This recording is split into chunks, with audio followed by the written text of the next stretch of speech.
That's the old-fashioned way of lip syncing. We used to do that with film, 16 millimeter film, before there were even digital cameras like what we're using today. The programmers from, say, the 70s, 80s, 90s, they did not use libraries like React, like jQuery.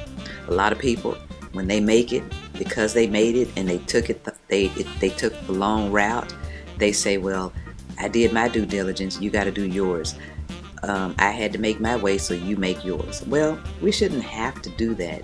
I always wanted, growing up, I wish I could have found a mentor, somebody to take me by the hand and show me. I want to be that someone that I did not have when I desired to do a lot of the things that I'm doing today.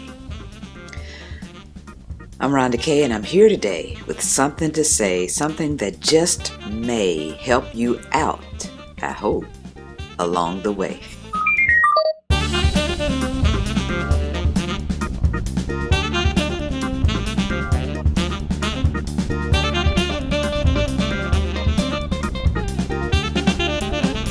went on a video shoot about a week ago, and I am still organizing the footage because one of the cameras did not collect any audio, despite the fact that I tested for 3 hours the day before, setting the mic in different mic level settings. Okay, so part of it is I got a new camera, and I'm still learning that new camera, which I know it pretty well, but what happens is this camera has the ability to shoot on automatic as well as allow you to shoot with your own manual settings. And so the day prior, I was shooting with my own manual settings.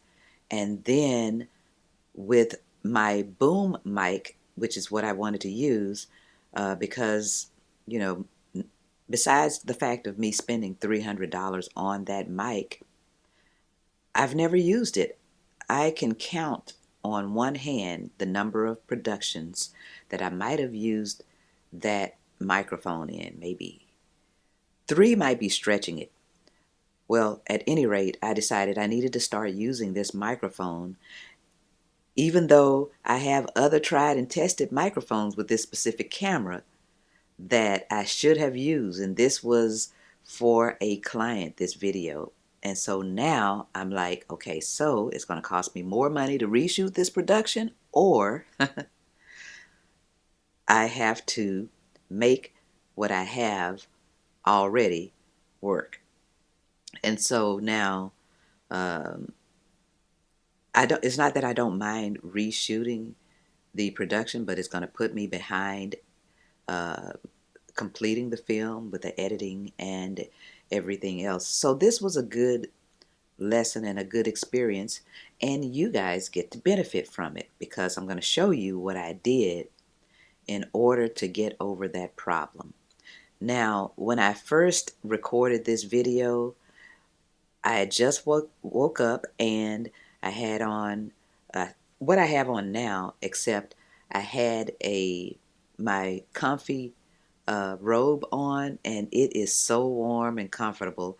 I still had my head wrapped up because it's like 16 degrees outside, and I thought, well, if I don't record this now, I won't get it recorded.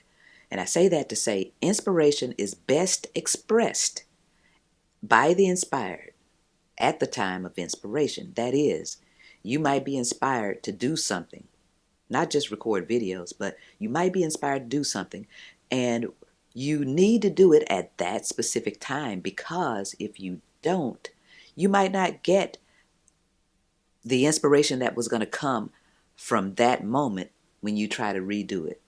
So I shot this video earlier. It probably isn't as it probably is much greater than this video, where I decided not to use the robe, and I still have my head covered. It's not, I'm not in full makeup like I like to be, but I wanted to get this video recorded, or else I might not ever record it. And I've got hundreds, maybe even thousands of videos that I did not record because the moment was not right. Now, speaking of the moment not being right, I never would have shot my first video commercial, and I never would be in this business if I had waited on the moment to be right. It was 6 a.m. on a Saturday morning, and we had a scheduled shoot. We had done all this planning of how we would shoot this. We had actors lined up, and then it rains, like pouring down rain. And so one of my teammates said, "There's never going to be the perfect time. Get up." So I got up and met everybody out to the spot we were going to shoot. It was still raining. I got up in faith. And by the time I reached the location to where we were shooting, it had stopped raining. And if I had never stepped out on faith, then we would have waited for weeks, for months, or maybe forever. I got the inspiration in 2016 to pick up another video project. And because I did not act on that inspiration, I know I'll be inspired again because I'm always getting downloads and inspiration of projects. And so what I've learned is when I get inspired to do something, I get up and do it. We can't be concerned about what people are going to say, what people are going to think, because people are always going to say something. People are always going to think something. And whoever you are for, regardless to what anyone else has to say or even think about you. So I'm not saying I like to use Oprah and Gail's words, a schlumpadinker, if I can say that. And I might, because to me, I like to be comfortable when I'm working around the house. I believe people should be free, and that is free to be whoever they are called and are supposed to be. I believe that people should not fear any man because man can do nothing to you. And I think the fear stems down from one thing, and that is the fear of death. And how that relates is the you're not afraid of an individual, you're not afraid of a person. You're afraid that if I say this, I'm going to lose my job. If I lose my job, I can't pay my bills. If I can't pay my bills, I'm going to be homeless. If I'm homeless and I can't pay my bills, I probably can't buy food. And if I'm homeless, can't pay my bills, can't buy food, then ultimately you die. And that is the fear, the ultimate fear that I believe most people fear. And once you get over that fear of death, because it is inevitable, then I believe you can accomplish what it is you are supposed to accomplish. Get that little voice out of your head. The only voice you want in your head is your thoughts, your inspiration. You are in control of that. So now back to the regularly scheduled program for today, and that is what I did to overcome the audio is I have two videos shots, and I took one video and I placed it on top of the other, and then I played it. The bottom video has the audio. I played that video and matched the top audio with that one, and then I exported the file, labeled both files with the same name, and you label one, if it's a medium shot, you label it medium shot. You label the other video that matches that shot close up if it's a close up. And when you get ready to edit, you can pull them both in. So that's what I'm going through now, this process of matching all the clips so that I can do the editing. That's the old-fashioned way of lip syncing. We used to do that with film, 16 millimeter film, before there were even digital cameras like what we're using today. One of the things that I want to share with you people that came out after the 2000s into the video era, well, and this goes for camera, digital technology and TV technology, as well as programming. The programmers from, say, the 70s, 80s, 90s, and part of the early 2000s, they used the raw programming languages. That is, they programmed from scratch. They did not use libraries like React, like jQuery, like Vue.js and Express.js and all these different libraries. When Bootstrap first came out, I was already creating my own CSS library of code that made it easy for me. And that's all a library is. A library is a collection of code. I'm giving you this free for those who might have a little bit of background in programming or may want to get into programming. In fact, my school, DallasTechnicalInstitute.com, teaches programming, film, and the web, because early on I predicted that those three would be combined together, and it has merged together in the form of streaming television.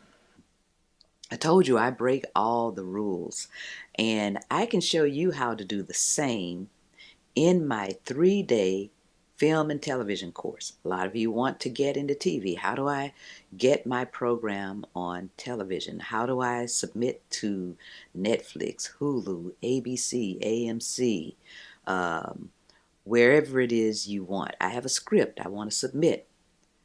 Well, I can teach you all of those things right here on this YouTube channel, or you can learn everything there is to know in my 3-day film course. In that course, we come out learning how to do everything we need to do related to getting our product out and into distribution in 3 days.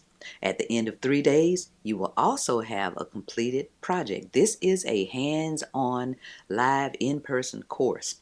At some point, it will be video for some people because I will record those live training sessions for the purpose of people who are not able to fly here to take the course.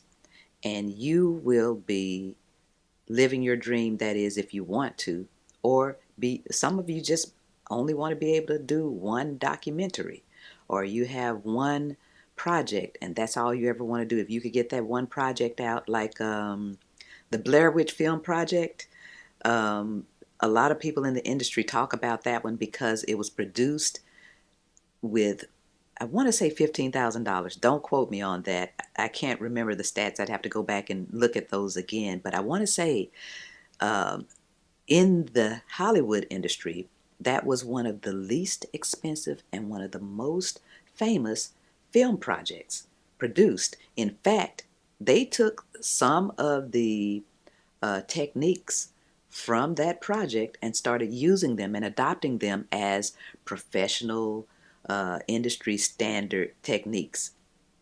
Can I tell you a little secret? Techniques and standards are made by people like you, people like me that are in the industry. I predicted years ago that film, television, and the web would be merged together.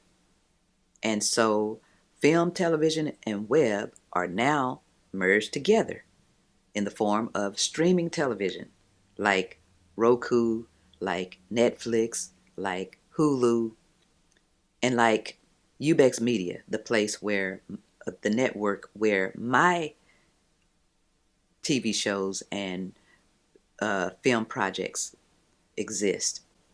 And so I say all that to say this equates to programming. My background is in programming and development, particularly web development. But I wrote a bunch of code that I called my own personal code, And whenever I get ready to do something, I don't have to do it from scratch. That's where libraries came into play. That's how libraries like Vue.js, React, um, Bootstrap, Express, all of those are called libraries. And they were invented by a person or a company, and they were introduced, and then the industry began to accept those languages. Well, I have products and things that I've created, and if I introduce them to the world, then my product, whatever it is that I name it, will become the industry standard. And you can do the same. That's the secret. Whoever comes out with something that the masses can use and adopt, it becomes the standard. And that's how money is made in tech, so to speak. That's all for this edition. I'm Rhonda Kay, and I hope what I had to say will help you out today.